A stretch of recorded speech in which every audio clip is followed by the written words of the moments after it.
سيقول السفهاء من الناس ما ولاهم عن قبلتهم التي كانوا عليها قل لله المشرق والمغرب يهدي من يشاء إلى صراط مستقيم وكذلك جعلناكم أمة وسطا لتكونوا شهداء على الناس ويكون الرسول عليكم شهيدا وما جعلنا القبلة التي كنت عليها إلا لنعلم من يتبع الرسول ممن ينقلب على عقبيه وإن كانت لكبيرة إلا على الذين هدى الله وما كان الله ليضيع إيمانكم إن الله بالناس لرؤوف رحيم قد نرى تقلب وجهك في السماء فلنولينك قبلة ترضاها فول وجهك شطر المسجد الحرام وحيث ما كنتم فولوا وجوهكم شطره وإن الذين أوتوا الكتاب يعلمون أنه الحق من ربهم وما الله بغافل عما يعملون ولئن أتيت الذين أوتوا الكتاب بكل آية ما تبعوا قبلتك وما أنت بتابع قبلتهم وما بعدهم بتابع قبلة بعض ولئن اتبعت أهواءهم من بعد ما جاءك من العلم إنك إذا لمن الظالمين الذين آتيناهم الكتاب يعرفونه كما يعرفون أبناءهم وإن فريقا منهم ليكتمون الحق وهم يعلمون الحق من ربك فلا تكونن من الممترين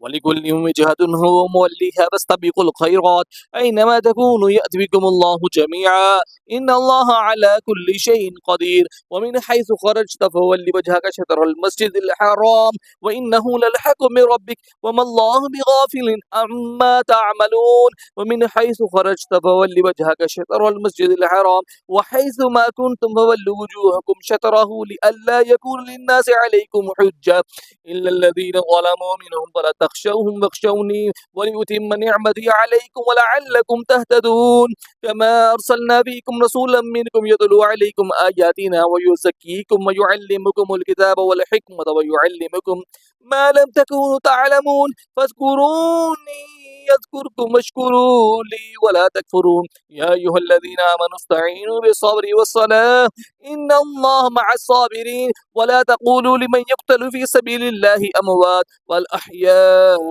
ولكن لا تشعرون لنبلونكم بشيء من الخوف والجوع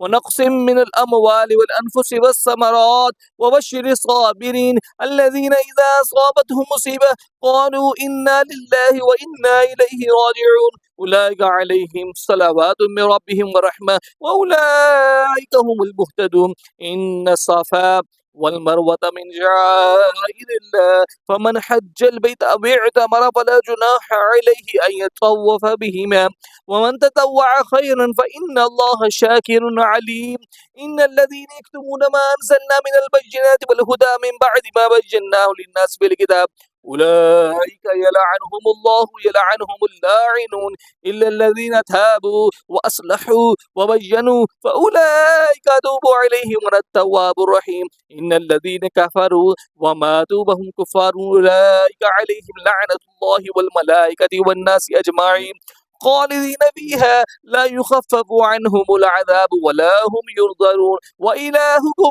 إله واحد لا إله إلا هو الرحمن الرحيم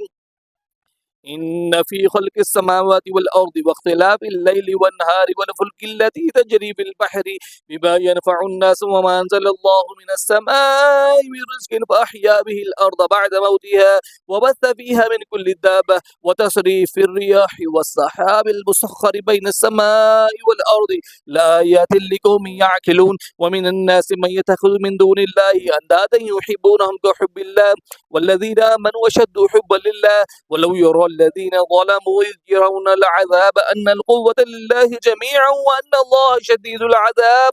إذ تبرأ الذين اتبعوا من الذين اتبعوا ورأوا العذاب وتقطعت بهم الأسباب وقال الذين اتبعوا لو أن لنا كرة فتتبرأ منهم كما تبرأوا منا كذلك يريهم الله أعمالهم حسرات عليهم وما كذلك يريهم الله أعمالهم كذلك يريهم الله أعمالهم حسرات عليهم وما هم بخارجين من النار يا أيها الناس كلوا مما بالأرض حلالا طيبا ولا تتبعوا خطوات الشيطان إنه لكم عدو مبين إنما يأمركم بالسوء والفحشاء وأن تقولوا على الله ما لا تعلمون وإذا قيل لهم اتبعوا ما أنزل الله قالوا بل نتبع ما ألفينا عليه آباءنا أولو كان آباؤهم لا يعقلون شيئا ولا يهتدون ومثل الذين كفروا كمثل الذي ينعق بما لا يسمع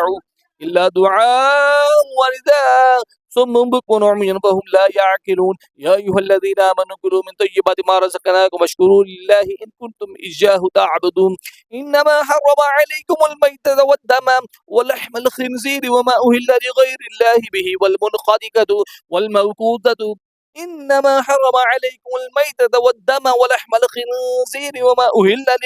وما أهل به لغير الله ومن اضطر غير باغ ولا عاد فلا إثم عليه إن الله غفور رحيم إن الذين يكتمون ما أنزل الله من الكتاب ويشترون به ثمنا قليلا أولئك ما يأكلون في بطونهم إلا النار ولا يكلمهم الله يوم القيامة ولا يزكيهم ولهم عذاب